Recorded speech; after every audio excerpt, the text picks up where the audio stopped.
కృపామయ TV వీక్షకులందరికీ క్రీస్తు పేరిట శుభాలు వందనాలు తెలియజేస్తున్నానండి. పొట్టేలు కొమ్ము యొక్క బూరలు ఎందుకు వాడారు?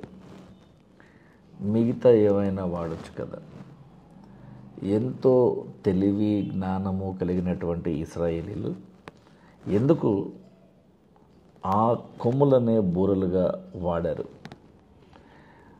ఈ విషయం గురించి తెలుసుకోవాలంటే మనం యెహోషువ గ్రంథము 6వ అధ్యాయము 6వ వచనంలోకి ఒకసారి వెళ్దాం. 7 యాజకులు యెహోవా దేవుని యొక్క నిబంధన మందసమునకు ముందుగా 7 పొట్టేలు కొమ్ము బూరలను పట్టుకుని నడవాలి. 7 యాజకులు ఉన్నారు, 7 పొట్టేలు కొమ్ము బూరలు కూడా ఇక్కడ ఉన్నాయి. హీబ్రూ భాషలో షోఫార్ అని అంటారండి, అంటే పొట్టేలు అన్నమాట. హాన్ అంటే కొమ్ము, షోహార్ అంటే పొట్టేలు. కాబట్టి షోహార్ హాన్ అంటే పొట్టేలు యొక్క కొమ్ము. పొట్టేలు మీరు చూసే ఉంటారు, కొమ్ములు ఇలా తిరిగి ఉంటాయి అన్నమాట. వాటిలో మనం ఊదినప్పుడు భీకరమైన శబ్దం బయటకు వస్తుంది. దానిలో ఉండేటువంటి వాక్యూమ్లో నుంచి సౌండ్ బయటకు వస్తుంది. ఆదికాండము 22వ అధ్యాయము 13వ వచనంలో మీకు ఒకసారి పొట్టేలు గురించిన సందర్భాన్ని పరిచయం చేస్తాను. అబ్రహాము గారు కన్నులెత్తి చూడగా పొదలో కొమ్ములు తగులుకొని ఉన్న ఒక పొట్టేలు, అండర్లైన్ చేసుకోవాలి. యెహోషువ గ్రంథము 6:6లో ఉన్న ఒక పొట్టేలు, ఇక్కడ ఉన్నటువంటి పొట్టేలు. ఆ పొట్టేలు వెనుక తట్టున అబ్రహాము గారికి పొదల్లో కనపడింది. అబ్రహాము వెళ్ళి ఆ పొట్టేలును పట్టుకుని తన కుమారుడైనటువంటి ఇస్సాకుకు మారుగా పెట్టి ఆ పొట్టేలును దహన బలిగా అర్పించెను. ఈ పొట్టేలు యేసుక్రీస్తు ప్రభువునకు సాదృశ్యము. అయితే యెహోషువ గ్రంథము 6వ అధ్యాయంలో మనం చదువుతూ ఉన్నప్పుడు యెరికో గోడల యొక్క పతనము ఎలా జరగాలో దేవుడు ఒక ప్రణాళికని రచించి ఇశ్రాయేలీయులకు యెహోషువ గారి ద్వారా చెప్పడం జరిగింది. ఏమంటే పొట్టేలు కొమ్ములతో బూరలుగా ఊదితే మనుషులు ఆ గోడల చుట్టూ రోజుకొకసారి నడిచి 7వ రోజున 7 సార్లు నడిస్తే పడిపోతుందా? అంత పొడుగున్న, అంత వెడల్పున్న, అంత బలమైన పటిష్టమైనటువంటి యెరికో పట్టణపు గోడలు ఈ చిన్న శబ్దానికి ఒక 40,000 మంది సైనికులు యుద్ధ ప్రాతిపదికన దాని చుట్టూ నడవటం వల్ల అవి పడిపోతాయా? దీని వెనక ఏమన్నా సైన్స్ ఉందా అని అంటే హిస్టోరియన్స్ అందరూ కూడా సైంటిస్టులతో కూర్చొని ఇది పడిపోయిన మాట వాస్తవమే, కానీ ఎలా పడిపోయింది అని, దీనికి ఏమన్నా జియోగ్రాఫికల్ ఎఫెక్ట్ ఏమైనా ఉందా, ఈ మిరకిల్ ఎలా జరిగింది అని మరి కొంతమందికి ప్రూఫ్లు కావాలి కదండి. ప్రూఫ్ ఉంటేనే నమ్ముతారు. రుజువులు లేకపోతే, నిరూపించకపోతే, నిరూపణలు లేకపోతే నమ్మరు. కాబట్టి సైంటిస్టులు అందరూ కలిసి రీసెర్చ్ చేసి ఈ గోడలు పడిపోవడం వెనక, ఆ బూరలే ఊదడం వెనక, రోజుకు ఒక్కసారి నడవటం వెనక, 7వ రోజున 7 సార్లు నడవడానికి వెనక ఉన్నటువంటి ఆ ఫిజిక్స్ ఏంటి, ఆ సైన్స్ ఏంటి అనేది వీళ్ళు డిసైడ్ చేస్తే దానిలో 3 పాయింట్స్ వాళ్ళు చెప్పారు. మొట్టమొదటిది ఏంటంటే, ఇలా ఆ కొమ్ములు ఊదడము, ఆ కొమ్ములు ఊదేవారి వెనక దేవుని నిబంధన మందస రావడము, ఆ మందసము వెనక 40,000 మంది నడవడము, రోజుకు 1 రౌండ్ వేయాలి, 7వ రోజున 7 రౌండ్లు వేయాలి, ఆ 7వ రోజున పెద్దగా అరుస్తూ ఉండాలి, ఈ పొట్టేలు కొమ్ము బూరలను ఊదుతూ ఉండాలి, యెహోవా నిబంధన మందసమును మోసేవారు మోస్తూ ఉండాలి, ఈ యాజకుల వెనక మందసము వెనుక 40,000 మంది యుద్ధ సన్నద్ధులైనటువంటి ఇశ్రాయేలీల జనాంగములో నుండి ఏర్పరచబడినటువంటి యోధులు. మరి ఏమిటి కారణాలు? ఎలా పడిపోయింది? వాళ్ళు అరవడం వల్ల పడిపోయిందా? ఇది మానవ ప్రయత్నం వలన జరిగిన అద్భుతం కాదు.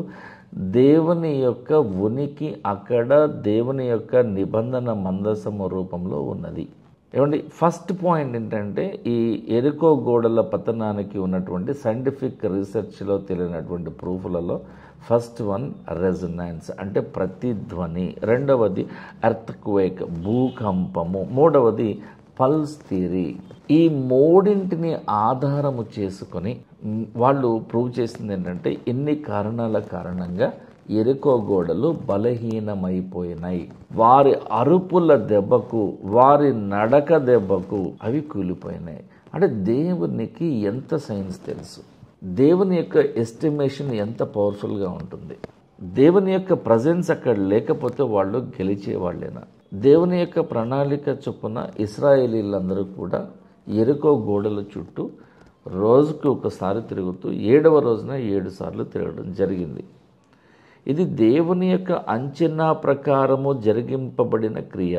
ఇది మనుషుల వల్ల జరిగిన అద్భుతము కాదండి, దేవుని ప్రణాళిక వలన జరిగింపబడిన ఒక అద్భుతము. ఇందులో ప్రధాన పాత్రధారులు మనుషులు, వెనకుండి నడిపించి ప్రోత్సహించినది దేవుడు. అంటే గెలిచేది మనమే, కానీ గెలిపించేది దేవుడు. గెలిచేవారు కనిపిస్తారు, గెలిపించే దేవుడు కనిపించడు. ఇశ్రాయేలీలందరూ కూడా దేవునిని పూర్తిగా, సంపూర్ణముగా, పరిపూర్ణముగా విశ్వసించారు కాబట్టి, నమ్మారు కాబట్టే, నమ్మిన కారణంగా మాత్రమే వారికి చేకూరినటువంటి ఈ విజయము వారి సొంతమైంది.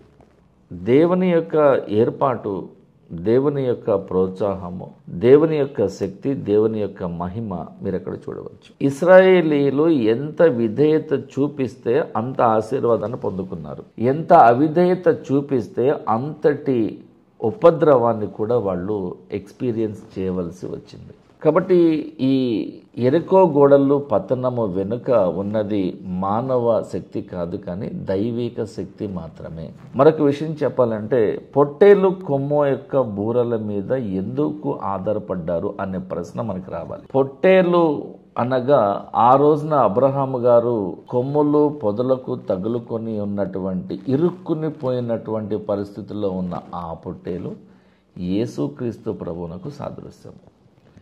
ఇస్సాకునకు బదులుగా యేసుక్రీస్తు బలైపోయినాడు. మనందరి పాపములకు బదులుగా, ప్రతిగా, మనకు మారుగా, మనకి బదులుగా, మన ప్లేస్లో, మన తరపున యేసుక్రీస్తు ప్రభువే సిలువ పైన తన ప్రాణాన్ని పెట్టి మనకు కొనుక్కున్నాడు. కాబట్టి ఆ పొట్టేలు యేసుక్రీస్తు ప్రభువునకు సాదృశ్యము. కాబట్టి పొట్టేలు కొమ్ము బూరల మీద, ఆ ధ్వని మీద, ఆ ప్రతిధ్వని మీద ఆధారపడటము అనగా యేసుక్రీస్తు ప్రభువు మీద ఆధారపడమే. ఇక్కడ మరొక విషయాన్ని చూస్తే, యాజకులు దేవుని నిబంధన మందసాన్ని మోసుకొని పోవాలి. అంటే అర్థం ఏంటి? దేవుని యొక్క ప్రజెన్స్ని వాళ్ళు కలిగి ఉండాలి. దేవుడు ఉన్నాడా లేదా దీనిలో అని పొరపాటున ఓపెన్ చేసే ప్రయత్నం చేస్తే చచ్చిపోతారు. ఉజ్జయ చనిపోయాడు కదండి, పొరపాటు జరిగింది. నువ్వు లేవి గోత్రం వాడివి కాదు, నువ్వు వేరే గోత్రం వారు దేవుని పని జరిగించకూడదు. అది అప్పటి కాలంలో ఉన్నటువంటి నిబంధన, వారికి మాత్రమే నియమింపబడిన ఒక ఉద్యోగం.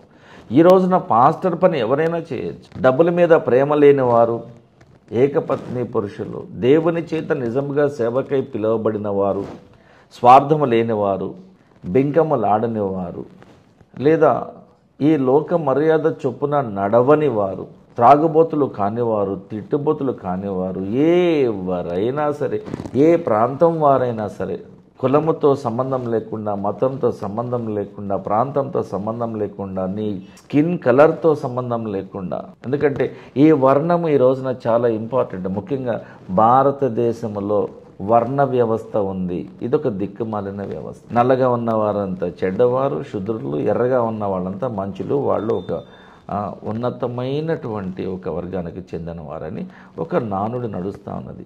77 ఏళ్ళు అయిపోయి 80 సంవత్సరాలు రాబోతున్నాయి. కొన్ని సంవత్సరాల్లో భారతదేశానికి స్వాతంత్రం వచ్చి, కానీ ఇంకా నిజమైన స్వాతంత్రం ఎవరికి రాలేదండి.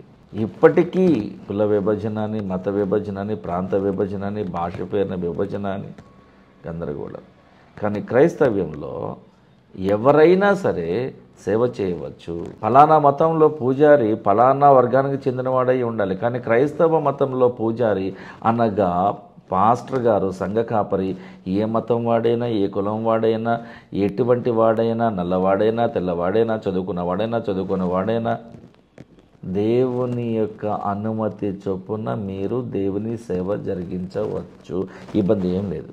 జరిగించేది దేవుడే. కాబట్టి దేవుని యొక్క నిబంధన మందసము వారి మధ్యన ఉండడానికి గల కారణం ఏంటంటే, నేను మీతో ఉన్నాను అని వారందరికీ కూడా నమ్మిక కలిగించడానికి దేవుడు వారి కొరకు చేసిన ఒక ఏర్పాటు మాత్రమే అది. ఈ రోజున మనకి నిబంధన మందసము ఫిజికల్గా కనపడాల్సిన అవసరం లేదు. యేసుక్రీస్తు వారు మన కొరకు చనిపోయి వెళ్ళిన తర్వాత పరిశుద్ధాత్మ దేవునిని అదృశ్యునిగా మన లోపల మనకు తోడుగా ఉంచి వెళ్ళిపోయాడు ఆయన. ఆ నిబంధన మందసం ఈ రోజున క్రైస్తవుల హృదయాలలో ఉన్నది, విశ్వాసుల మనసులలో ఉన్నది, విశ్వాసుల జీవితాలలో ఉంటున్నది. ఆ శక్తి, ఆ మహిమ దేవుని శక్తి, దేవుని యొక్క మహిమే. ఆ మహిమ పేరే, ఆ శక్తి పేరే, ఆ అదృశ్య దేవుని పేరే పరిశుద్ధాత్ముడు.